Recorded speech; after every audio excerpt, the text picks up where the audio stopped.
ایران میں شہید supreme leader علی خامنائی کی نماز جنازہ میں شرکت کی، پاکستان کے عوام اور حکومت کی جانب سے اظہار تعزیت کیا۔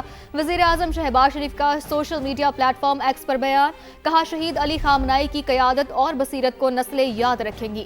ایران سے اظہار یکجہتی کے لیے میرے ساتھ اعلیٰ سطح کا وفد بھی گیا، جس میں نائب وزیر اعظم اسحاق ڈار اور فیلڈ مارشل سید عاصم منیر شامل تھے۔ بلاول بھٹو زرداری اسپیکر ریاض صادق سمیت سینئر ارکان پارلیمنٹ بھی ساتھ تھے۔ سینئر وفاقی وزراء اور حکومتی اہلکار بھی پاکستان کے وفد کا حصہ تھے۔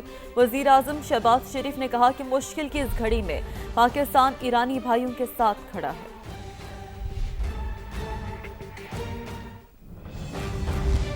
ایران کے شہید سپریم لیڈر کی تعزیتی تقریب میں بھارتی وزیر اعظم نریندر مودی کی عدم شرکت پر نئی بحث چھڑ گئی۔ نئی دہلی نے اعلیٰ سطح نمائندگی کی بجائے وزیر مملکت اور ایک ریاست کے گورنر کو بھیجنے کا فیصلہ کیا۔ اس فیصلے پر بھارت کے اندر بھی تنقید سامنے آ رہی ہے۔ بھارتی جریدے دی ٹائمز آف انڈیا کے مطابق مودی ایران کے شہید سپریم لیڈر آیت اللہ خامنائی کی تعزیتی تقریبات میں شرکت نہیں کریں گے۔ بھارت کی نمائندگی وزیر مملکت برائے خارجہ اور بہار کے گورنر کریں گے۔ بھارتی میڈیا اور بعض تجزیہ کاروں نے اس فیصلے پر سوالات اٹھائے ہیں۔ تجزیہ کار پروین شانی کا کہنا ہے کہ مودی نے امریکہ اور اسرائیل کے رد عمل کے خدشے کے باعث ایران جانے سے گریز کیا۔ دفاعی تجزیہ کار جیری بخشی نے یاد دلایا کہ اندرا گاندھی کی آخری رسومات میں ایرانی قیادت نے شرکت کی تھی، اس لیے بھارت کو بھی اعلیٰ سطح پر نمائندگی کرنی چاہیے۔ وزیر اعظم شہباز شریف سے استنبول میں کاروباری شخصیات کی ملاقات، پاکستان اور ترکی کے درمیان اقتصادی تعاون مزید مضبوط بنانے پر اتفاق۔ وزیر اعظم کی ترک سرمایہ کاروں کو پاکستان میں سرمایہ کاری بڑھانے کی دعوت، توانائی، کان کنی، انفراسٹرکچر، زراعت اور نجکاری میں سرمایہ کاری کی دعوت۔ ملاقاتوں میں بحری امور، لاجسٹکس اور آئی ٹی شعبوں میں تعاون پر زور، خصوصی سرمایہ کاری سہولت کونسل کی ون ونڈو سہولت پر بریفنگ۔ وزیر اعظم کی چالک ہولڈنگ اور البیرک گروپ کی قیادت سے ملاقات۔ ترک کمپنیوں نے پاکستان کے معاشی استحکام پر مکمل اعتماد کا اظہار کیا۔ ملاقاتوں میں دونوں ممالک کے نجی شعبے کے روابط مضبوط بنانے پر اتفاق کیا گیا، جبکہ وزیر اعظم کی ترک کاروباری وفد کو سرمایہ کاری کے لیے پاکستان آنے کی دعوت۔ تو وزیر اعظم شہباز شریف سے استنبول میں کاروباری شخصیات کی ملاقاتیں ہوئی ہیں۔ پاکستان اور ترکی کے درمیان اقتصادی تعاون مزید مضبوط بنانے پر اتفاق کیا گیا۔ وزیر اعظم کی ترک سرمایہ کاروں کو پاکستان میں سرمایہ کاری بڑھانے کی دعوت، توانائی، کان کنی، انفراسٹرکچر، زراعت اور نجکاری میں سرمایہ کاری کی دعوت دی گئی، جبکہ ملاقاتوں میں بحری امور، لاجسٹکس اور آئی ٹی شعبے میں تعاون پر زور بھی دیا گیا۔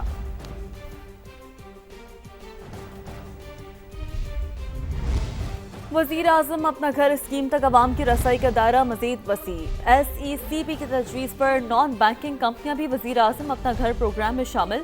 روایتی بینک اکاؤنٹ نہ رکھنے والے بھی اپنا گھر اسکیم کے لیے درخواست دے سکیں گے۔ رضوان عالم سے مزید بات کرتے ہیں۔ جی رضوان عالم، بتائیے گا۔ بالکل، دیکھیں یہ اسکیم پہلے بینکوں تک محدود تھی، جن کے پاس بینک اکاؤنٹ ہوتا تھا اور لوگ بینکوں کے ذریعے جو ہے قرض لے سکتے تھے، لیکن اب ایس ایس سی پی کی تجویز پر اس اسکیم کا دائرہ وسیع کر دیا گیا ہے۔ اب اس میں بینک اکاؤنٹ نہ رکھنے والے بھی اپنا گھر اسکیم میں درخواست دے سکتے ہیں اور نان بینکنگ فائنانس کمپنیاں کو بھی اس اسکیم کا حصہ بنانے کی وفاقی حکومت نے منظوری دے دی ہے۔ نان بینکنگ فائنانس اور انویسٹمنٹ فائنانس کمپنیاں 1 کروڑ تک قرض فراہم کر سکیں گی۔ مائکرو فائنانس کمپنیاں اپنا گھر اسکیم کے تحت 50 لاکھ روپے تک قرض دیں گی۔ اسکیم کے تحت پہلے 10 سال کے صرف 5% منافع پہ قرض دستیاب ہوگا اور باقی جو ہے 10 سال میں جو ہے وہ کائبور پلس 3% جو ہے وہ ہوگا۔ این بی ایف سیز کا نیٹ ورک ڈیجیٹل اور دور دراز پسماندہ علاقوں تک ہے، اس سے جو ہے وہ ملک کے ریموٹ ایریاز کے لوگ بھی کو تک بھی اس اسکیم کا دائرہ جو ہے وہ وسیع ہے۔ جی ٹھیک ہے، اپڈیٹ سے شکریہ۔ خیبر پختونخوا میں سیاحتی مقامات پر پے در پہ حادثات نے کئی سوالات کھڑے کر دیے۔ صوبائی حکومت کیا کر رہی ہے؟ قوانین موجود ہیں تو عمل درآمد کون کرائے گا؟ غیر قانونی اقدامات کرنے والوں کا احتساب کون کرے گا؟ سوات کی سیف اللہ جھیل میں ایک ہی خاندان کے 6 افراد موت کے منہ میں چلے گئے۔ کشتی میں گنجائش سے زیادہ سیاحوں کو سوار کرایا گیا۔ غیر قانونی طور پر کشتی رانی کا کاروبار کیسے کیا جا رہا ہے؟ انہی تمام سوالوں کا جواب جاننے کی کوشش کریں گے، لیکن پہلے آپ کو بتائیں کشتی حادثے میں ڈوبنے والی لڑکی کو 4 دن بعد بھی تلاش نہیں کیا جا سکا۔ کیا صوبائی ادارے صرف لکیر پیٹ رہے ہیں؟ تازہ ترین صورتحال جانیں گے سما کے نمائندے سید شہاب الدین سے۔ شہاب، بتائیے گا، بہت ہی اہم ترین یہ معاملہ ہے، کیا ڈیٹیلز ہیں آپ کے پاس؟